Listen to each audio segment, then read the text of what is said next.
Bible గ్రంథానికి ఉన్న ప్రధాన లక్ష్యం ఏమిటి అనేది ఈరోజు ఈ సెషన్ ముగించే లోపు మీకు కమ్యూనికేట్ చేయటం, మీకు తెలియచేయటం నేను పెట్టుకున్నటువంటి నా ఎదురుగా ఉన్నటువంటి లక్ష్యం.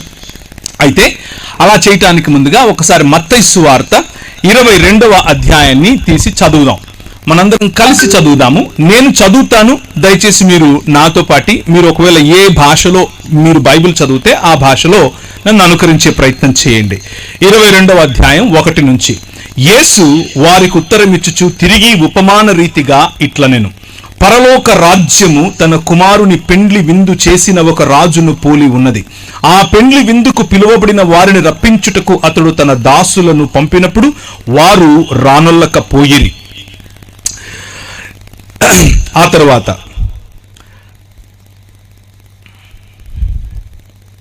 కాగా అతడు, ఇదిగో నా విందు సిద్ధపరచియున్నాను, ఎద్దులను క్రొవ్విన పశువులను వధింపబడినవి, అంతయు సిద్ధముగా ఉన్నది.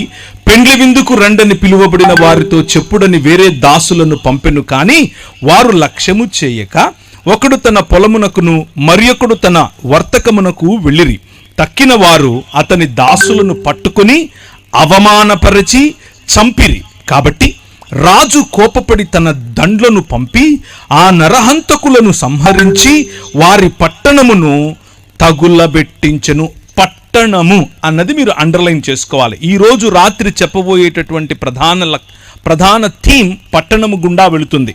మీ రాజమండ్రి పట్టణము, మేముండే హైదరాబాద్ పట్టణము లేకపోతే నగరము ఎలా ఉంటుందో అలా ఒక పట్టణం, దాన్ని మీరు అండర్లైన్ చేసుకోవాలి. అప్పుడతడు పెండ్లి విందు సిద్ధముగా ఉన్నది గాని పిలువబడిన వారు పాత్రులు కారు గనుక రాజమార్గములకు పోయి మీకు కనబడిన వారందరినీ పెండ్లి విందుకు పిలువుడని తన దాసులతో చెప్పెను. ఆ దాసులు రాజమార్గములకు పోయి చెడ్డవారినేమి మంచివారినేమి తమకు కనబడిన వారినందరినీ పోగు చేసిరి గనుక విందుకు వచ్చిన వారితో ఆ పెండ్లి శాల నిండెను. రాజు కూర్చున్న వారిని చూడ లోపలికి వచ్చి అక్కడ పెండ్లి వస్త్రము ధరించుకొనని ఒకరిని చూచి, స్నేహితుడా, పెండ్లి వస్త్రము లేక ఇక్కడికి ఎలాగూ వచ్చావు అని అడగగా వాడు మౌని అయి ఉండెను. అంతట రాజు, వీని కాళ్ళు చేతులు కట్టి వెలుపటి చీకటిలోనికి త్రోసివేయుడి, అక్కడ ఏడ్పును పండ్లు కొరుకుటయు ఉండునని పరిచారకులతో చెప్పెను. కృపగలిగిన తండ్రి, నీ వాక్యము మా మధ్య చదివి వినిపింపబడుచుండగా మా హృదయములతో మీరు మాట్లాడునట్లు, మీ మాటలు మాత్రమే మా చెవులకు చేరునట్లు మీరు సహాయం చేయమని మా ప్రభువును మీ ప్రియకుమారుడును మా రక్షకుడు అయినటువంటి యేసు క్రీస్తు నామమున ప్రార్థిస్తున్నాం తండ్రి, ఆమెన్. సో యేసు ఈ ఉపమానమును చెబుతూ పరలోక రాజ్యమును గురించినటువంటి ఉపమానం ఇది అని చెప్పాడు. పరలోక రాజ్యము తన కుమారుని పెండ్లి విందు చేసిన ఒక రాజును పోలియున్నది అని చెప్పాడు. దేవుని రాజ్యమును ప్రకటించటానికే ప్రభు అయిన యేసు క్రీస్తు ఈ లోకానికి వచ్చాడు. మనం ఏ విధంగా ఈ ప్రపంచాన్ని విడిచి ఇంకొక లోకానికి వెళ్ళిపోవాలి అన్న ఫార్ములా ఇవ్వటం కోసం వచ్చాడు అని చెప్పటం మతం మాత్రమే.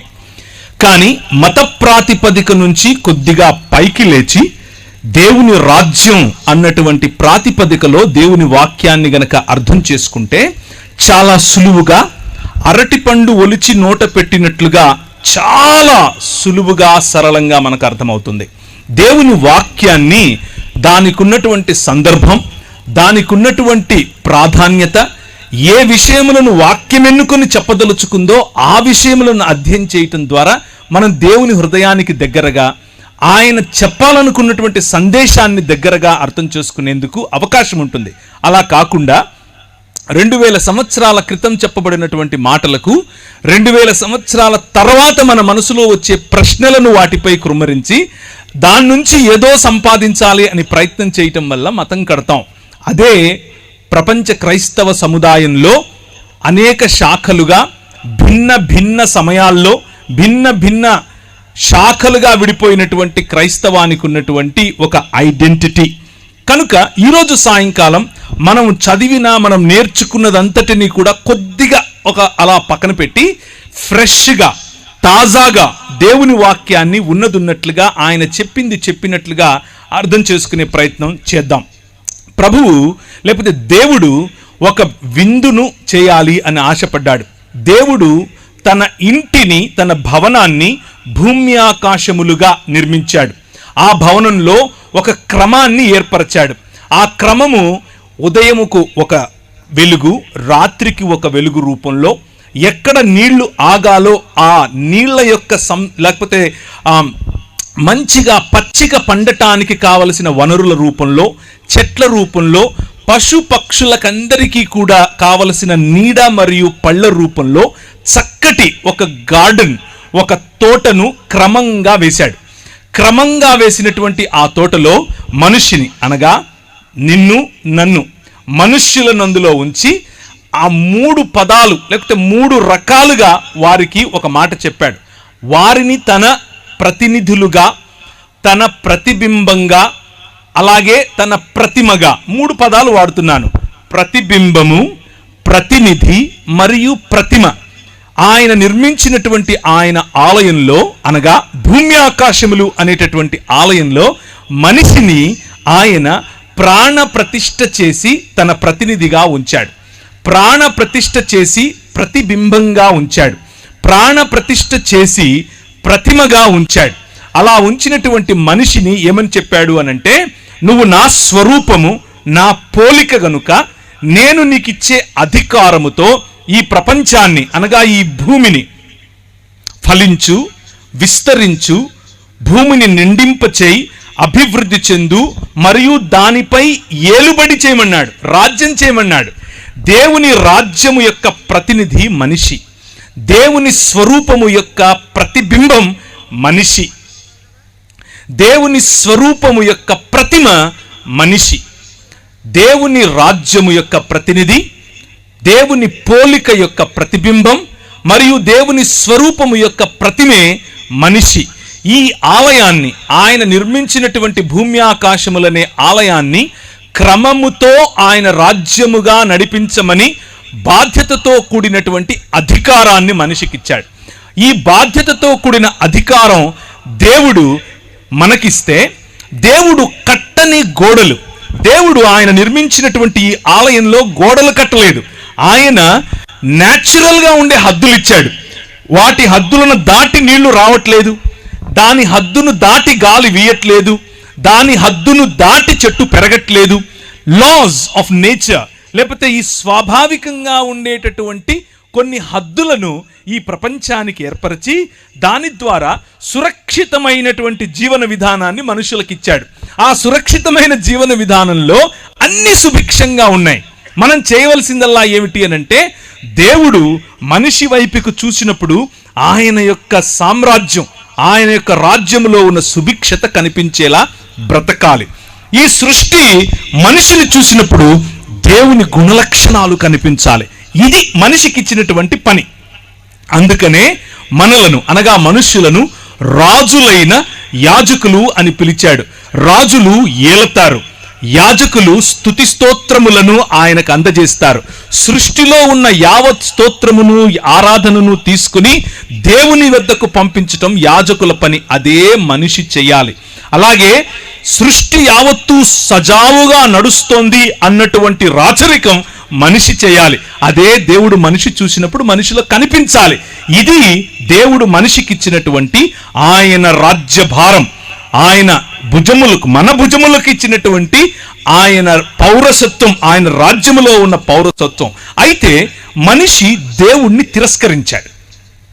మైకుల ద్వారా వింటున్నవారు, ఈ ప్రాంగణంలో చూస్తున్నవారు, వింటున్నవారు, అలాగే ఈ లైవ్ ద్వారా వింటున్నవారు, ఈ నెరేటివ్ లేకపోతే బైబిల్ చెప్పేటటువంటి మానవ జీవన కథనాన్ని, మానవ మనుగడకు సంబంధించినటువంటి చరిత్రను ఒక్కసారి గమనించండి. నేను చెప్పే వర్షన్ను కూడా, ఇది మీకు బహుశా మీరు విన్నదే అయి ఉండొచ్చు, లేక ఒక కొత్త కోణం అయి ఉండొచ్చు. ఏది ఏమైనా మీకు ఉపయోగపడుతుందేమో. ఒక్క 5 నిమిషాలు ఇటువైపు చూడండి. దేవుడు ఏర్పరిచినటువంటి ఈ రాజ్యంలో మనిషిని దేవుడు నువ్వు ఏలమని చెబితే, మనిషి అంధకార సంబంధమైన దురాత్మ సమూహములుగా ఉన్నటువంటి ఈ లోక మర్యాదకు తల వంచాడు. ఈ లోక మర్యాదకు తలవంచటం కారణం చేత నువ్వు కాదు రాజువు, ఐ యామ్ ద కింగ్ అన్నాడు.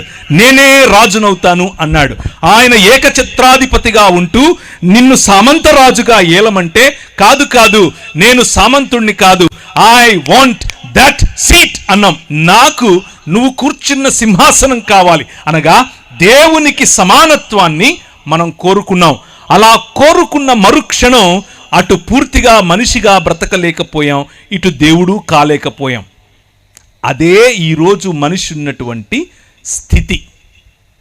ఆ స్థితినే పతన స్థితి అని పిలుస్తారు. దీనినే మూల పాపము అని కూడా పిలుస్తారు. బైబిల్ గ్రంథంలో దీన్నే ఒరిజినల్ సిన్ అని అన్నాం, మూల పాపము. ఈ పాపము కారణంగా ఈ లోకంలోనికి గచ్చపొదలను ఆహ్వానించాం. ఈ పాపము కారణంగా ఈ లోకములోనికి బాధను ఆహ్వానించాం. ఈ దేవుణ్ణి తృణీకరించటం కారణంగా ఈ లోకంలోనికి మనిషికి మధ్య ఉన్న సంబంధాలలో మనం చేదును ఆహ్వానించాం. దేవునితో సంబంధాన్ని కోల్పోయిన కారణం చేత జంతువులు మన మీద తిరగబడ్డాయి, సృష్టి మన మీద తిరగబడింది, గాలి మన మీద తిరగబడింది, నీరు మన మీద తిరగబడింది, భూమి మన మీద తిరగబడింది. మనము అధికారం చేయాల్సినటువంటి ఈ ప్రపంచం మనపై అధికారం చేయటం మొదలుపెట్టింది. కారణం ఏమిటి అనంటే అంధకార సంబంధమైన దురాత్మ సమూహములకు మనము కొమ్ము కాసేట్లుగా నిర్ణయం తీసుకున్నాం. ప్రభు అన్నాడు, రాజ్యము నాది. మనం అన్నాం, కాదు, నీది కాదు, రాజ్యం నాది అని అన్నాం. దాని పర్యవసానం మనుష్యుల మధ్యలో మనిషికి పొసగకపోవటం. అత్తకు కోడలకు పడదు, అమ్మకు కూతురుకు పడదు, నాన్నకు టీనేజ్ బాయ్కి పడదు. మనం ఏదో ఒక విధంగా సాటి మనిషిని, మన పొరుగువాడిని, మన ఇంట్లో ఉన్నా మన బయట ఉన్నా, మన సమాజానికి చెందిన మన సమాజానికి చెందకపోయినా ఏదో ఒక రకంగా పొరుగువాడిని మనం దూరం పెట్టడమే నేర్చుకున్నాం. Man rejected the order. దేవుడు ఏర్పరిచినటువంటి క్రమాన్ని విస్మరించినటువంటి, క్రమాన్ని వ్యతిరేకించినటువంటి మనిషి క్రమం కోల్పోయిన కారణం చేత అక్రమస్తుడయ్యాడు, అక్రమములో బ్రతకటం నేర్చుకున్నాడు. దాని కారణంగానే సోదరుణ్ణి చంపాడు, దాని కారణంగానే పొరుగువాడి భార్యను తెచ్చుకున్నాడు. ఇలా జరుగుతూ ఉన్న క్రమంలో మనిషి సాటి మనిషి నుంచి రక్షణ కోసం, సాటి జంతువు నుంచి రక్షణ కోసం, ఈ సృష్టి నుంచి రక్షణ కోసం గోడలు కట్టుకోవటం మొదలుపెట్టాడు. దాన్నే పట్టణములు అంటారు, నగరాలు అని అంటారు. నేను హైదరాబాద్ నగరంలో ఉంటాను, హైదరాబాద్ పట్టణంలో ఉంటాను. మీరు ఏ విధంగా అయితే రాజమండ్రి పట్టణంలో ఉంటారు. ఈ రాజమండ్రి పట్టణం ఈ రోజుకు ఒకవేళ శాటిలైట్ సిటీ అంతా రాలేదని మీరు అనుకుంటున్నారా? వచ్చేసింది, ఎలాగో మీకు కూడా తెలుసు, బోర్డ్స్ కూడా కనిపిస్తూ ఉన్నాయి కదా. నగరాల్లో ఏమేమి ఉంటుంది అని అంటే ఎత్తైన ఇళ్ళు ఉంటాయి.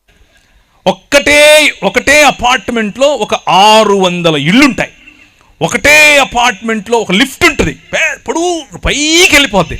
లిఫ్ట్లోకి ఎక్కుతాం, కానీ పక్కనుడు ఎవడో మనకు తెలియదు. వాడిని చూస్తే తల కిందించుకోవటం, మాట్లాడడం, వాళ్ళెవడో తెలీదు, మనమేవడో తెలీదు. పిలిస్తే ఎక్కడ తొక్కుంటాడో అని భయం, మాట్లాడితే ఎక్కడ అంటుకుంటాడో అని భయం.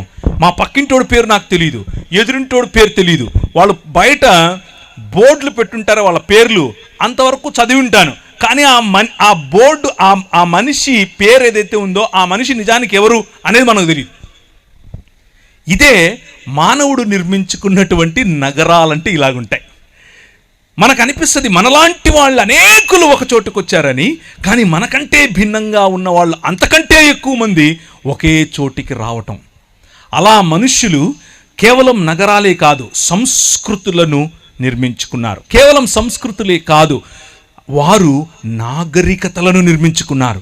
నాగరికతలను నిర్మించుకుని రండి మనం ఎక్కిపోదాం అనుకుని దేవుని కంటే దేవుడు చేసే పరిపాలన ఏంటి మేము చేయలేమా అన్నట్లుగా వాళ్ళు ఇమారత్తులు కట్టడం, మినారెట్లు కట్టడం మొదలెట్టారు. బబులోను అనే నగరం దానికే సాదృశ్యం. నిమ్రోదు సమయంలో కట్టిన బాబేలు గోపురం దానికే సాదృశ్యం. మనుష్యులొక్కటై దేవుణ్ణి ఛాలెంజ్ చేయటమే ఈ లోక మర్యాద. మనుష్యులొక్కటై దేవుని ఎదుట నిలబడి రండి వారి కట్లు విప్పుదుము అని భూరాజులు తమలో తాము మాట్లాడుకుంటున్నారు. చూసారా? 2వ అధ్యాయం కీర్తనల గ్రంథం దాని సారం ఇదే. మనిషి దేవుని యొక్క సన్నిధిని తృణీకరించటం, దాని కారణం చేత మనిషి అలా మనిషిగా బ్రతకలేకపోవటం, దేవుడు ఎలాగూ కాలేకపోయాడు. ఇదే మనిషికి ఉన్నటువంటి సమస్య.